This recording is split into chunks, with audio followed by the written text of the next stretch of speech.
गाजियाबाद के एक मशहूर व्यापारी सतीश चंद्र गोयल के घर में एक साथ 7 लोगों का कत्ल होता है। पुलिस जब जांच करने पहुंचती है तो उसे सुराग के नाम पे, सबूत के नाम पे कुछ भी हाथ नहीं आता।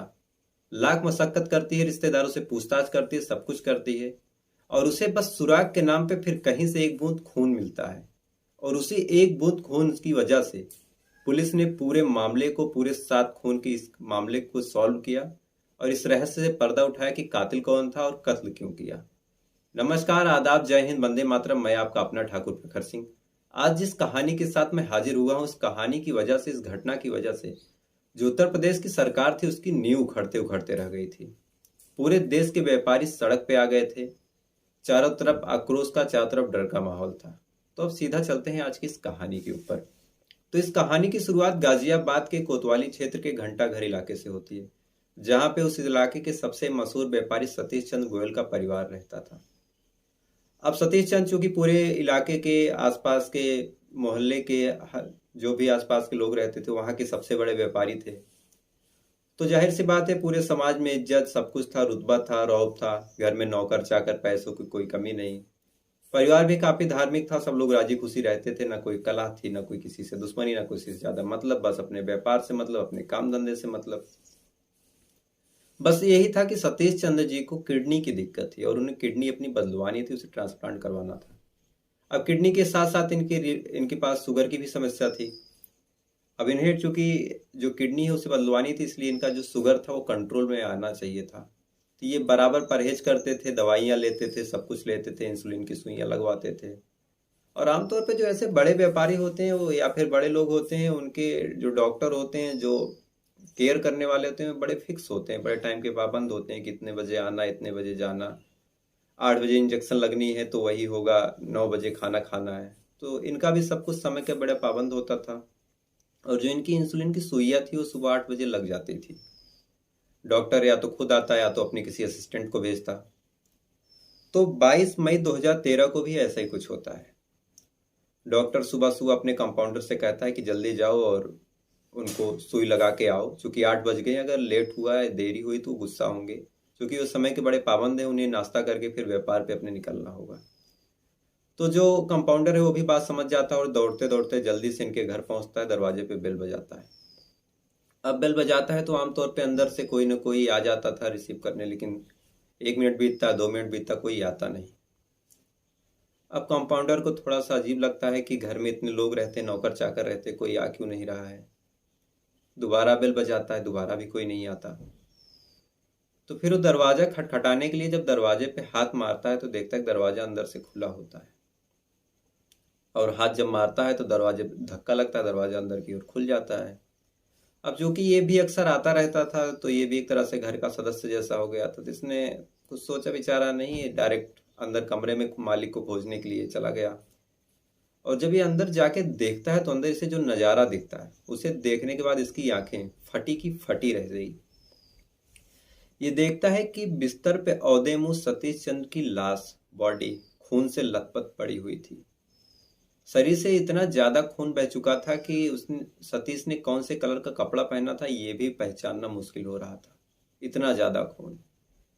चारों तरफ शरीर पे चाकुओं की निशान, कपड़े फटे हुए, पूरे खून से लथपथ, बेड पे, बिस्तर पे, कमरे में खून ही खून। अब इतना देखने के बाद जो कंपाउंडर था, जो सुई लगाने आया था, इंजेक्शन लगाने आया था, उसके पैरों तले जमीन खिसक जाती है और वो चीख पुकार करने लगता है और घबरा के पड़ोसियों को बुलाने लगता है। अब पड़ोसी भी चीख पुकार सुन के आते हैं और इसके साथ बारी बारी से बाकी कमरों में भी जाने लगते हैं, क्योंकि व्यापारी जो सतीश चंद थे उनका परिवार भी रहता था। तो जितने भी कमरों में जाते हैं उन्हें सेम नज़ारा, वही मंजर, वही खूनी मंजर देखने को मिलता है। खून से लथपथ लाशें, इतना खून बहा, इतना खून निकला कि जो आसपास के कपड़े थे, जो आसपास की चीजें थी, उनके रंग को पहचानना भी मुश्किल हो रहा था, इतना खून बहा था। सबके शरीर पे चाकुओं से गुदने के निशान। मतलब जिसने भी ये कत्ल किया था, जिसने भी मारा था, पूरी तरह से तड़पा के मारा था। अब पड़ोसी भी चीख पुकार करने लगते हैं, पुलिस को फोन जाता है, पुलिस आती है, जांच करती है तो देखती है कि अंदर सतीश जी के पूरे परिवार का एक साथ कत्ल हुआ था। जिसमें सतीश जी थे, सतीश जी की पत्नी थी, उनके उनका एक बेटा, बेटे की पत्नी, 2 बेटियां और बेटियों के भी बच्चे। ऐसे करके 7 लाशें घर में पड़ी हुई थी। अब पुलिस 7 लाशों को देखती है और जो कत्ल करने का तरीका था इतना जघन्य था, इतना बेभत्स था कि पुलिस के भी हाथ पांव फूल जाते हैं उन लाशों को देखने के बाद। अब आनन फानन में पुलिस लाशों को कब्जे में लेती है और पोस्टमार्टम के लिए भेजती है। और पोस्टमार्टम की फिर रिपोर्ट आती है। उस रिपोर्ट में यही बात सामने आती है कि कत्ल करने वाले ने एक एक के शरीर पे लगभग 30 से 35 चाकुओं का वार किया, चाहे औरत हो, चाहे बच्चे हो, चाहे जो हो। उसने कोई भेद नहीं किया, सबके शरीर पे 30 से 35 चाकू मारे और अत्यधिक खून बहने की वजह से इन लोगों की मौत हुई है। अब गाजियाबाद जैसे इलाके में ये उस समय का अपने आप में पहला मामला था जब किसी परिवार में इस तरह का जघन्य अपराध हुआ हो। इस तरह का कत्ल की देखने वालों के भी आंखें फटी की फटी रह गई। अब मीडिया से लेके जो आसपास के लोग थे, जो बाकी व्यापारी संघ के लोग थे, सब सड़क पे आ जाते हैं और धरने पे बैठ जाते हैं कि इस मामले को जल्दी से जल्दी निपटाया जाए और कातिल को, चाहे जो कातिल हो, जल्दी से जल्दी पकड़ा जाए।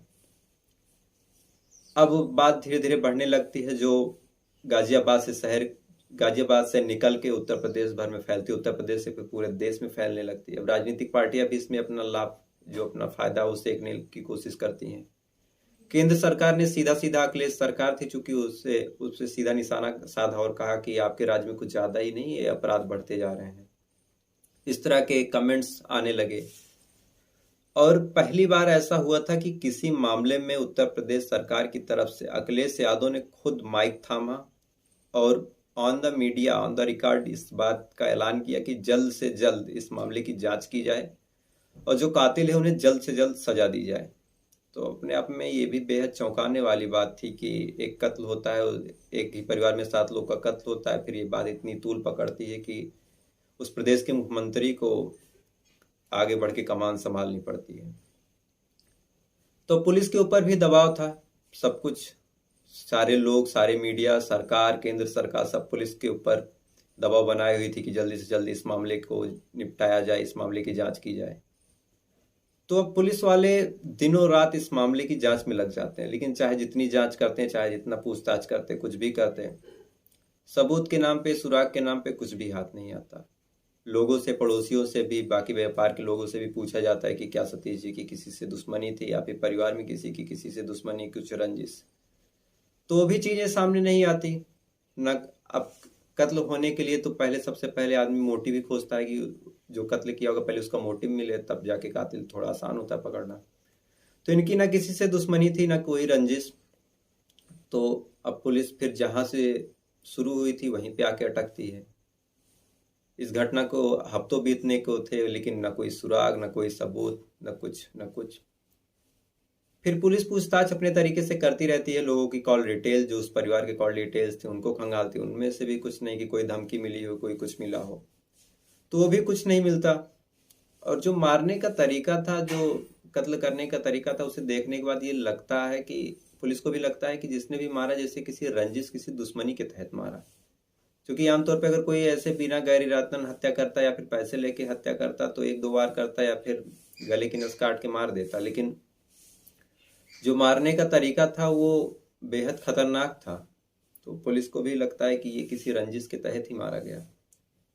तो पुलिस, अब उनकी एक बड़ी बेटी थी जो बाहर रहती थी, उनको बुलाती है और उनसे पूछताछ करती है और बताती है कि आपके परिवार में कोई ऐसी घटना हुई हो, कुछ ऐसा हुआ हो जिसकी वजह से किसी से तनाव, थोड़ा बहुत ही बहस कुछ हुआ हो, तो वो बताइए। तो बड़ी बेटी भी इनकार कर देती है, कहती है कि मेरे पापा का किसी से कोई झगड़ा नहीं था, मेरे पापा सबसे प्यार से रहते थे, सबसे प्रेम पूर्वक रहते थे। लेकिन फिर वो बड़ी बेटी को एक बात याद आती है और वो बताती है कि कुछ दिन पहले राहुल वर्मा करके एक ड्राइवर रखा गया था, जिसके बाद हमारे घर में कुछ चोरी होती है 4-4.5 लाख की, जिसका इल्जाम राहुल वर्मा के ऊपर लगता है। और मेरे पापा और मेरे भैया ने राहुल को काफी मारा पीटा और उसे भगा दिया और ये कह दिया कि अगर तुम आसपास दिखाई दोगे तो मैं तुम्हें पुलिस के हवाले कर दूंगा और तुम्हारे ऊपर कार्रवाई करूंगा। अब पुलिस के पास एक पहला ऐसा कोई नाम था जिसका इस परिवार से थोड़ा या ज्यादा किसी प्रकार का झगड़ा या दुश्मनी थी। तो पुलिस के पास और कोई तरीका भी नहीं था, कोई रास्ता भी नहीं था, तो सीधे सीधे राहुल वर्मा को उठा लेती है और पूछताछ करने लगती है। तो राहुल वर्मा कहता है कि सर मैं क्यों मारूंगा, मैं क्यों ऐसे कुछ करूंगा, आप खुद ही देखिए मेरे पाँव में मोच लगी है, मेरा पैर टूटा है, मैं तो चल भी नहीं पा रहा हूँ कई दिनों से, तो मैं कत्ल और ऐसी चीजें कैसे कर सकता हूँ। और बार बार अपने हाथ से अपने पैर को दिखाने लगता है, बार बार दिखाने लगता है, बार बार कि देखिए सर मेरा पैर टूटा है, मेरा पैर टूटा है, मैं कैसे करूंगा, मैं कैसे करूंगा। पुलिस को भी लगता है कि हाँ, अगर इसका पैर टूटा है, इसके पैर में चोट लगी है, तो एक साथ 7 लोगों को मारना इसके लिए तो नामुमकिन सा है। तो पुलिस भी उसे जाने देती, सोचती है कि इसे जाने दो। लेकिन तभी उन्हीं में से एक पुलिस वाले की नजर, जब राहुल वर्मा बार बार पैर की तरफ अपनी उंगली से इशारा कर रहा था, उस उंगली पे उसे खून का धब्बा दिखाई देता है, जो एक जमा हुआ खून था। तो पुलिस वालों की निगाह तो पारखी होती ही है, तो अपने सीनियर को इशारा करता है कि सर देखिए इसकी उंगली पे एक बूंद खून लगा है, लेकिन इसके शरीर पे कहीं कट नहीं है। तो अब सीनियर भी वो चीजें देखते हैं, और सीनियर फिर राहुल से पूछते हैं कि बताओ ये उंगली पे तुम्हारे खून कैसा। तो अब जो राहुल अब तक सारे सवाल के जवाब बड़े कॉन्फिडेंस से दे रहा था, सब कुछ बड़े अच्छे से बता रहा था कि मेरे पैर में तो चोट लगी है, मैं ऐसे गिर गया था, वैसे गिर गया था, जब उस एक बूंद खून के बारे में उससे पूछा जाता है, तो अब राहुल की आवाज थोड़ी सी लड़खड़ाने लगती है। अब पुलिस वालों की निगाह तो पारखी होती है, इन्हीं में उनकी जिंदगी बीती है, तो तुरंत फांस जाते हैं कि इस खून, जो इसकी उंगली पे एक बूंद खून लगा है, ये कहीं ना कहीं किसी जघन्य चीज से इसका संबंध है, तभी ये राहुल जो है लड़खड़ा रहा है। तो पुलिस सख्ती से पूछताछ करने लगती है और डायरेक्ट बोलती है कि तुम ही खूनी हो, ये खून वहीं का है, वहीं से तुम्हारी उंगली पे खून लगा, बताओ।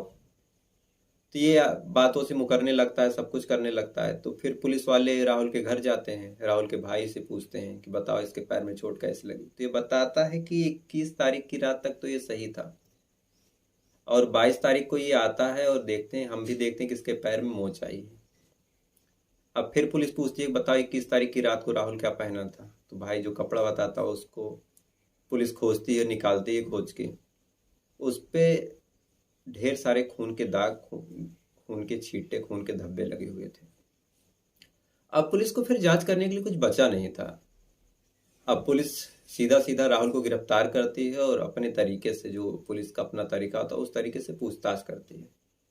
तो राहुल भी ज्यादा देर रुक नहीं पाता और टूट जाता और बताने लगता है। उसने कहा कि हाँ, मैं इस घर में गया था ड्राइवर की नौकरी करने, और इन्होंने मेरे ऊपर चोरी का इल्जाम लगा के मुझे खूब मारा, जबकि मैंने चोरी की नहीं थी। तो मैंने सोचा कि मैं इन परिवार से बदला लूंगा, तो इसके लिए मैंने अपने एक दोस्त जिसका नाम प्रशांत गोस्वामी है, उसे भी मैंने फोन किया था, लेकिन उस रात उसे इलाहाबाद जाना था, तो मैं अकेले इस घर में गया, और मैंने एक दुकान से 80 रुपए की एक रामपुरी चाकू भी ली थी। वो चाकू लेके मैं गया घर में लूटपाट करने, और मेरा इरादा यही था कि मैं लूटपाट करूंगा और जो भी सामने आएगा उसे मारूंगा। तो सबसे पहले मेरे सामने सतीश जी आते हैं, तो मैंने देखते ही उनके ऊपर चाकू से लगभग 30 से 35 वार किए और उन्हें मार डाला। उसके बाद मैंने सतीश जी की वाइफ को मारा, फिर उनकी बेटी को मारा, फिर उनके बेटों को मारा। ऐसे करके करते मैंने पूरे परिवार के लोगों को मार दिया, और वहां से जब मैं छत के ऊपर से दीवार कूद के भागने लगा, तब मेरे पैर में मोच आ गई। अब एक आदमी जिसे चोरी के इल्जाम में मारा पीटा गया और पुलिस के हवाले करने की धमकी दी गई, उसने बदला लेने का जो खौफनाक तरीका अपनाया, वो इंसानियत को, मानवता को कहीं ना कहीं झकझोरने वाला था।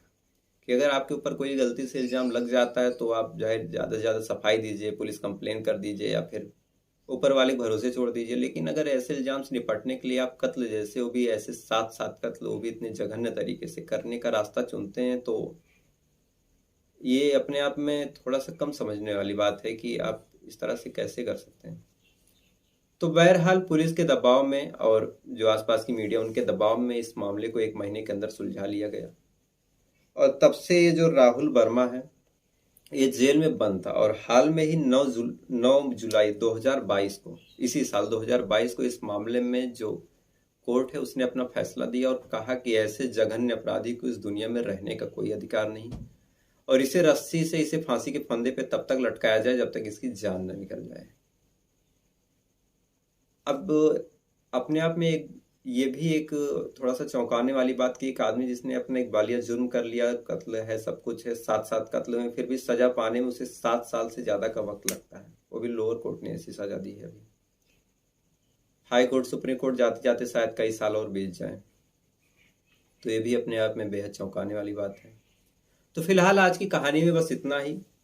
अब आपसे कल मुलाकात होगी फिर किसी नई कहानी के साथ। बस ऐसे ही अपना जो आपका प्यार है, जो ऐसे सपोर्ट है, बनाते रहिएगा।